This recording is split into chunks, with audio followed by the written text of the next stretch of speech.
Hi friends, last వీడియోలోని క్యాన్లెస్ ప్యానెల్స్కి ఎలా add చేయాలి, ప్యానెల్ టు ప్యానెల్ ఎలా జాయిన్ చేసుకోవాలి చూసాం కదా. అది కూడా గుచ్చుకోకుండా కంఫర్ట్గా ఉండేలాగా. ఇప్పుడు టోటల్ ఫ్రాక్ ఫినిషింగ్ చూసేద్దామండి. నెక్స్ట్ షార్ట్లో అయితే నేను స్ట్రక్చర్స్ కూడా ఎలా చేయాలి అనేది పెడతానమాట. ఇంట్రెస్ట్ ఉండే వాళ్ళు ఫాలో చేసి సబ్స్క్రైబ్ చేసుకోండి ప్లీజ్. ఇది ఒకటే నేను అడుగుతున్నాను, మీ సైడ్ నుంచి ఇంకేం హెల్ప్ వద్దు. ఫ్రంట్ సిమ్ అలవెన్స్లో స్టిచ్ చేయాలండి. ప్యానెల్స్ అయితే టోటల్గా 12 ప్యానెల్స్ అయితే తీసుకున్నాను. ఫ్రంట్ సైడ్ ఏమొచ్చి 6, బ్యాక్ సైడ్ ఏమో 6.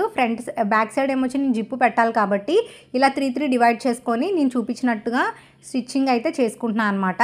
ఇలా అయిపోయిన తర్వాత జిప్ అయితే అటాచ్ చేసుకుంటున్నాను. దీనికి ఇన్విజిబుల్ జిప్ అయితే యూజ్ చేశాను. జిప్ స్టిచ్చింగ్ అయిపోయిన తర్వాత ఆ కిందన ఓపెన్ ఉంది కదండి, అదంతా క్లోజ్ చేసుకోండి బ్యాక్ సైడ్. ఇప్పుడు front side back side shoulders join చేసుకొని సైడ్ స్టిచ్ చేసుకోవాలి కదా. దీనికి కూడా క్యాన్ అయితే గుచ్చుకుపోకుండా నేను వేరే మెథడ్ యూజ్ చేశాను. అది లాంగ్ వీడియోలో అయితే పోస్ట్ చేస్తాను.